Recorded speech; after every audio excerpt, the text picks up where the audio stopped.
चलो देखते हैं। तो इसको करने के दो तरीके। पहला तो एक आप ये कर सकते हो कि LHS से RHS दिखा दो या RHS से LHS दिखा दो। दूसरा तरीका LHS की विमा और RHS की विमा को बराबर कर दो, दोनों में से जो तुम्हें उचित लगे। ठीक है, तो सबसे पहला काम यही कर लेते हैं कि हम RHS से ले लें। हमारे पास क्या दिया हुआ है, कूलाम स्क्वायर प्रति न्यूटन मीटर स्क्वायर। हमें फेरेड दिखाना है। अब जरा दिमाग लगाओ, फेरेड होता क्या है? सर फेरेड होता है वोल्ट, क्या होता है फेरेड? धारिता का मात्रक।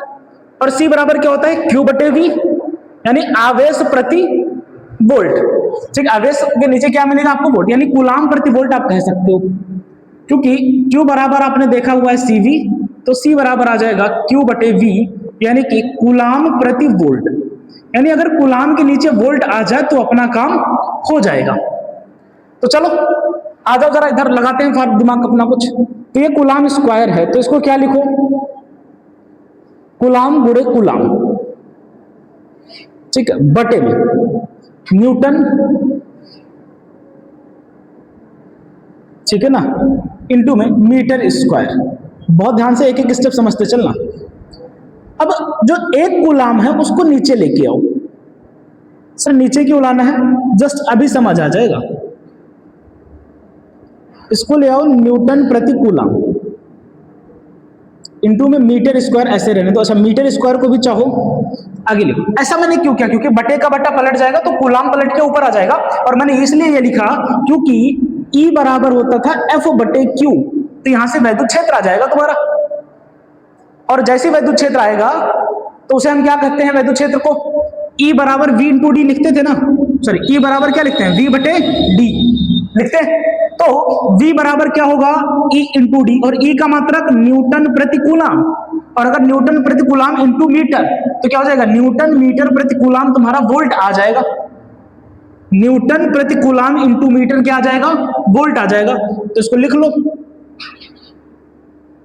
कूलाम, और ये न्यूटन प्रति कूलाम, न्यूटन इंटू मीटर प्रति कूलाम इंटू मीटर, क्योंकि मीटर का स्क्वायर है ना। तो ये क्या मिलेगा? तो कूलाम, नीचे क्या मिला? ये पूरा तुम्हारा क्या बन गया भैया? वोल्ट बन गया। क्या बन गया? ये वोल्ट बन गया ना। Q/V ही तो चाहिए था C के लिए, तो इंटू में क्या है? मीटर है। और ये जो कूलाम प्रति वोल्ट आया वो क्या होता है आपका? फेरेड। तो ये आपने दिखा दिया फेरेड प्रति मीटर। समझ आई बात? कोई समस्या? ठीक है, तो हमें ये दिखाना। तो अब इससे ये लेकर के आने में थोड़ा सा मुश्किल वाला काम था, क्योंकि इससे हमें सारी वैल्यू अपने आप मिलती चली गई। यहां पर अपना थोड़ा सा दिमाग ज्यादा लगाना पड़ता। और इन सबसे भी आसान है, अगर तुम्हें विमीय सूत्र याद है तो रखो फटाफट LHS का विमीय सूत्र और RHS का विमीय सूत्र, लग के दिखा दो, कहानी खत्म। ठीक है, अच्छा अब जरा ये बताना, ये आपको आगे और क्या बताना है इसमें, कि ये जो मात्रक है ये किसका मात्रक है? किस भौतिक राशि का? बताओ जल्दी। कूलाम स्क्वायर प्रति न्यूटन मीटर स्क्वायर, कुछ याद आ रहा है? किसका? हाँ, निर्वात की विद्युतशीलता किसका मात्रक होता है? भाई यही तो हम निकालते थे ना, F बराबर 1/4 pi epsilon not Q1 Q2 बटे R स्क्वायर। तो ये पूरा 1/4 पाई एप्सिलॉन नॉट एक साथ रोको तो ये इधर चला जाता, तो F इंटू R स्क्वायर बटे Q1 इंटू Q2। तो F का मात्रक न्यूटन, R के लिए मीटर स्क्वायर, और coulomb into coulomb, coulomb square. ये 1/4 पाई एप्सिलॉन। अब एप्सिलॉन नॉट के लिए क्या हो जाएगा? पलट जाएगा। तो क्या बना? कूलाम स्क्वायर प्रति न्यूटन मीटर स्क्वायर। तो यानी ये मात्रक किस भौतिक राशि का है? तो आप लिखोगे निर्वात की विद्युतशीलता का। किसका मात्रक है ये? तो निर्वात की विद्युतशीलता का मात्रक है। अब जरा एक बात ध्यान देना, इसी क्वेश्चन को वो तुमसे ऐसे पूछ लेगा, सिद्ध करो कि फेरेड प्रति मीटर निर्वात की विद्युतशीलता का मात्रक है। समझ आई बात? यहां पे तुमने बोल दिया कि ये बराबर ये सिद्ध करो, अब थोड़ा सा ऊपर, एक कदम ऊपर सोचना होगा तो बोल देगा भैया सिद्ध कीजिए कि फैरेड प्रति मीटर निर्वात की विद्युतशीलता का मात्रक है। अब तुम्हें पता ही नहीं होगा कि मात्रक है किसका, या अगर आपको ये नहीं पता है कि विद्युतशीलता का मात्रक क्या होता है तो तुम करते चलो, होगा ही नहीं। ठीक है, वो कब होगा जब हमें आपको पता होगा भैया विद्युतशीलता का मात्रक ये होता है, हमें ये लेके आना है। ठीक है, तो ये बात थोड़ा सा दिमाग में रखना भैया, इसको घुमा फिरा के, क्योंकि ये एक थोड़ा सा अलग कॉन्सेप्ट का क्वेश्चन है, समझ रहे हो। ऐसे क्वेश्चंस बहुत कम देखे जाते हैं, ठीक है ना, अभी मतलब पिछले साल 2 साल में ही देखे गए हैं, तो इसका मतलब ये चांस है, ठीक है, कि इनको घुमा फिरा के क्वेश्चंस तोड़ मोड़ के पूछे जाने की संभावना बहुत ज्यादा है। तो इसमें थोड़ा सा ध्यान देना इस क्वेश्चन पे, ठीक है, खास करके इस वाले पोर्शन पे 2 नंबर आपको आराम से देके जाएगा ये, ठीक है। जैसे अगर तुम लोगों ने की क्वेश्चंस किए हो, ठीक है ना, तो वो वाला मैंने जो एक रिलेशन बताया था, याद है नहीं याद है, 1/μ0 बराबर c। इस पे जब हम लोग करना शुरू करेंगे ना इस चैप्टर का, देखोगे कितनी बार इस पे पूछा गया हुआ है, ठीक है। तो इस कुछ ऐसी चीजें हैं जहां पे बार बार घुमा फिरा के उस टॉपिक से क्वेश्चंस बनाए जाते हैं, ठीक है। तो चलो आ जाओ, अब ये वाला क्वेश्चन करना है हमें। आप सब होशियार आदमी हो तो हमें प्रेम से पहले तो ये बता दो कि ये कैसा संयोजन है। सर ये श्रेणी क्रम संयोजन है। कैसा है? श्रेणी क्रम। तो जरा ये बताना, श्रेणी क्रम संयोजन में सी इक्विवेलेंट कैसे निकालते हैं? सर कुछ नहीं, दोनों को गुणा करो, नीचे जोड़ दो, क्या आ जाएगा 4 × 6 बटे में 4 + 6, तो 4 छक 24 बटे 10, यानी कि 2.4 माइक्रोफैरड। ये सी इक्विवेलेंट। सर ये तो हमें निकालना ही नहीं है। हाँ, हम भी जानते हैं ये नहीं निकालना है, ठीक है। हमें निकालना क्या है? हमें निकालना है V का मान। लेकिन V का मान अगर हम निकालना चाह रहे हैं तो हमें पता है कि Q बराबर क्या होता है, C equivalent into V, Q total, ठीक है। तो V का मान क्या हो जाएगा, टोटल चार्ज अपान में, तो टोटल चार्ज तो निकाल लो पहले। सर कैसे निकालेंगे चार्ज? थोड़ा आइडिया दो। ओए मिस्टर, बताओ जरा, दिमाग लगाओ, चार्ज कैसे निकालोगे इस पे? सर एक चीज सोचो आप, ये दोनों श्रेणी क्रम में, हाँ श्रेणी क्रम में है। श्रेणी क्रम में चार्ज सब में समान होता है कि नहीं? श्रेणी क्रम में आवेश क्या होता है, समान, यानी जितना आवेश इस पर होगा उतना इस पे होगा। मजे की बात यह है कि इस वाले के लिए तुम्हें विभव का मान पता है, इसके लिए तो इसके लिए हम Q निकाल सकते हैं, Q बराबर C इंटू V, ठीक है ना। तो Q बराबर कितना आ जाएगा, C का मान कितना है 6 माइक्रोफैरड, और इसका वोल्टेज कितना दिया हुआ है 2, तो टोटल चार्ज कितना है 12 माइक्रोकूलम का। कितने का चार्ज है टोटल चार्ज? 12। अब 12 माइक्रोकूलम अगर इस पर है, इसका मतलब ये तो श्रेणी क्रम में है, दैट मींस इस पे भी कितना होगा 12 माइक्रोकूलम। तो टोटल चार्ज, अब ये मत कहना सर 12 12 24 है ना, श्रेणी क्रम में है। यहां से जो आवेश निकला वो यहां गया, प्रेरण के कारण उतना आवेश इस पे उत्पन्न हो गया, उतना इसमें, तो टोटल चार्ज 12 कूलम ही है भैया, हाँ नहीं, टोटल चार्ज कितना है 12 कूलम ही है। ये मत सोचना 12 इस पे 12 इस पे, तो फिर अगला वाला दिमाग लगेगा ना। सर जी तो ये बता रहे कि जितना आवेश इस पर उतना इस पर माइनस इस पे, जितना प्लस इस पे उतना माइनस इस पे, सब जोड़ दे। तो ऐसा ऐसा मत करना, ठीक है, फालतू वाले दिमाग मत लगाना। तो तुम्हारे पास टोटल चार्ज आ गया, V का मान निकालना है। चलो, तो V बराबर आ जाएगा 12 माइक्रोकूलम बटे में कितना है, ये इसको रख देते हैं 24 बटे 10, ज्यादा बढ़िया रहेगा, है ना। 2.4 से कैलकुलेशन कर लेते हैं, तो इससे ये कट गया 12 दूना 24, 2 पंचे 10, तो V का मान कितना आ जाएगा 5 वोल्ट। कितना आ गया V का मान? V का मान कितना हो जाएगा 5 वोल्ट, ठीक है। कोई समस्या, कोई दिक्कत? तो देखो जरा एक बार फिर से देखते हैं क्या क्या हमने किया है। सबसे पहला हमें दिखाना था भैया, सिद्ध करना था ये इसके बराबर होता है, ठीक है। तो हमने क्या किया, कूलम स्क्वायर RHS उठाया, RHS कूलम स्क्वायर को कूलम इंटू कूलम लिखा, न्यूटन इंटू मीटर स्क्वायर ऐसे ही रखने दिया। ये वाला कूलम उठा के नीचे ले गए क्योंकि बटे का पन्ना पलट के ऊपर आ जाएगा। तो न्यूटन प्रति कूलम मैंने क्यों बनाया, क्योंकि हमें एक बात याद है कि जो VA होता है, E बराबर होता है V बटे D, ठीक है। तो V बराबर E इंटू डी, और E का मात्रक होता है न्यूटन प्रति कूलम, ठीक है, इंटू D के जगह पे मीटर लिखेंगे तो न्यूटन मीटर प्रति कूलम, ये हमारा क्या बना देगा वोल्ट, और कूलम प्रति वोल्ट क्या हो जाता है फैराड हो जाता है। और ये किस भौतिक राशि का मात्रक है, निर्वात की विद्युतशीलता का। इस क्वेश्चन के लिए हमें करना था, तो क्वेश्चन को हमने पकड़ा, मैंने कहा देखो ये श्रेणी क्रम में जुड़े हैं तो उनका तुल्य धारिता कितनी हो जाएगी 2.4 माइक्रोफैरड निकाली, और टोटल चार्ज हमें पता करना था, तो मेरे का श्रेणी क्रम में है, तो श्रेणी क्रम में तो आवेश समान होता है, आवेश समान होता है तो यहाँ पे निकाल दो इसकी वजह से, जितना इस पे उतना इस पे होना चाहिए। तो टोटल चार्ज हमारा आ गया 12 माइक्रोकूलम, बस यहाँ पे रख दिया 12 बटे ये कितना था 24/10, ठीक है। तो यहाँ पे 12 दूना 24 और 2 से इसको काटा, बटे का बटा पलट के ऊपर आ गया, तो V का मान आ गया 5 वोल्ट, यानी यहाँ पर 5 वोल्ट की बैटरी लगी हुई है।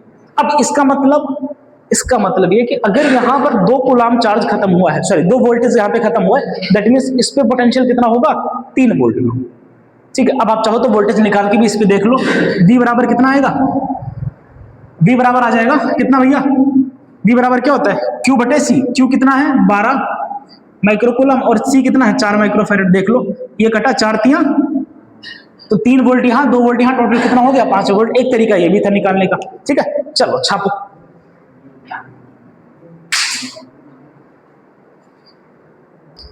चलो आ जाओ, देखो क्या कह रहा है वो कि समान धारिता के 4 संधारित्र, यानी ये C1 C2 C3 ये जितने हैं इन सब की धारिता क्या है सेम है, यानी इसकी भी C सब सेम है।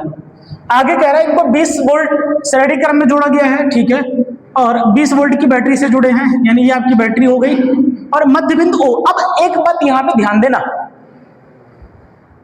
कि जो मिड पॉइंट O है वो हमारा ग्राउंडेड है। ग्राउंडेड करने का मतलब ये है कि इस पॉइंट का जो पोटेंशियल है वो 0 है। अब बड़े ध्यान से एक बात सुनना, अगर इसका पोटेंशियल 0 है, इसका मतलब यहां भी पोटेंशियल 0, यहां भी पोटेंशियल 0। अब सुनना आगे, यहां पे कितना है +20, बीच में कुछ लगा है सर नहीं लगा है, तो इसका मतलब पॉइंट P का जो पोटेंशियल होगा वो भी कितना हो जाएगा 20 वोल्ट, ठीक है। अब जरा ध्यान गौर फरमाना इधर भाई, एक बात इमेजिन करो, अगर इस पे 20 वोल्ट यहां पे है, तो चूंकि धारिता समान है तो जाहिर सी बात है इसके अक्रॉस भी पोटेंशियल 10 वोल्ट और इसके अक्रॉस भी पोटेंशियल 10 वोल्ट होगा। अब जब इसके अक्रॉस 10 वोल्ट निकालोगे तो बहुत ध्यान देना इधर, एक एक बात ध्यान देना, बस लिखना है, 2 नंबर का सवाल है, खाली लिखना है बस, टेंशन ना लो ज्यादा। तो यहां पर P का पोटेंशियल आ गया कितना तुम्हारे लिए 20 वोल्ट, कितना आया यहां पे 20। अब ये दोनों तो जाहिर सी बात है कि यहां पर तो 0 आ गया है, इसका मतलब ये जो 20 वोल्ट है वो दोनों में बराबर बटा होगा, और बराबर बटा होगा तो जाहिर सी बात है 10 वोल्ट इस पे 10 वोल्ट इस पे। तो अगर 10 इस पे आ रहा है तो सुनना जरा ध्यान से, इसका मतलब ये हुआ कि इस पॉइंट का पोटेंशियल कितना है 10 वोल्ट। समझ आई बात? दैट मीन्स कि भैया यहाँ पे 20 यहाँ पे 10, इसका मतलब इस संधारित्र के सिरों के बीच का विभवांतर 20 - 10 कितना आ गया 10 वोल्ट। यहाँ पे 10 है, यहाँ पे 0 है, मतलब इसके बीच में अंतर कितना है 10 - 0 कितने का 10 वोल्ट का। तो अगर 10 वोल्ट इसका है तो 10 वोल्ट तो इसके लिए भी होना चाहिए ना। 10 कहां से आएगा? तो अगर ये 0 है तो ये कितना होना चाहिए, कितना होना चाहिए? जूतस मारेंगे बोले 10 तो हरामखोरों -10 होगा भैया, इधर से घटा रहे हो ना, तो ये जब 0 माइनस करोगे -10 तो ये आपको क्या मिल जाएगा 0 + 10 बराबर, तो इस वाले पॉइंट का पोटेंशियल -10, तो इस वाले पॉइंट का कितना होना चाहिए? समझ पाए बात को? तो यहां पर आपको क्या बस लिखना था पॉइंट, तो पॉइंट P का पोटेंशियल कितना है +20, पॉइंट O का पोटेंशियल कितना है 0, और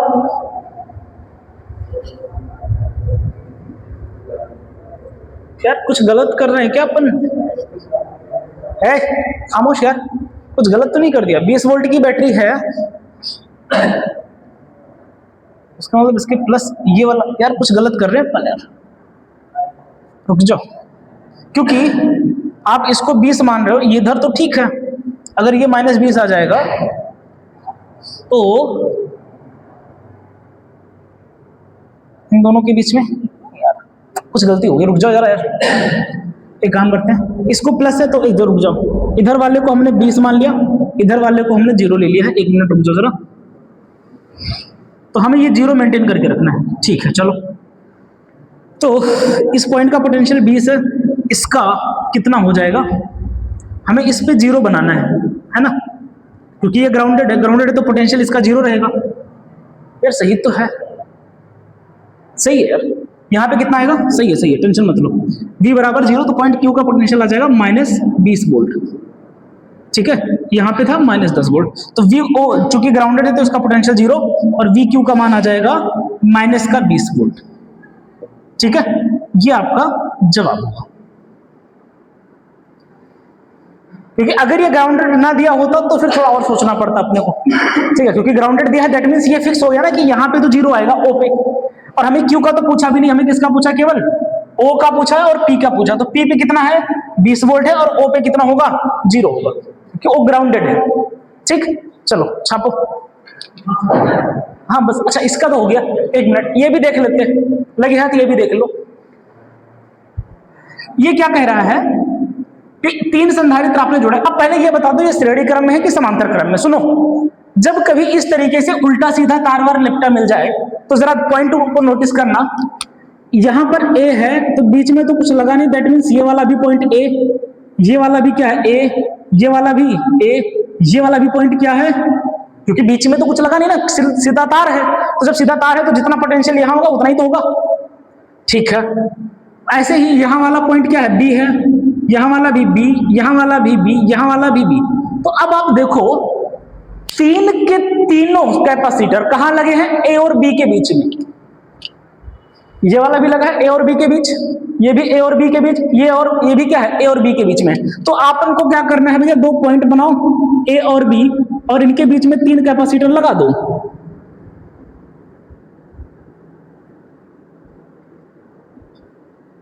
कैसा कॉम्बिनेशन दिख रहा है भैया, जरा बताना तो। ये कैसा है, समांतर क्रम संयोजन। कैसा है, समांतर क्रम संयोजन। तो यहां पे सी इक्विवेलेंट निकाल लो।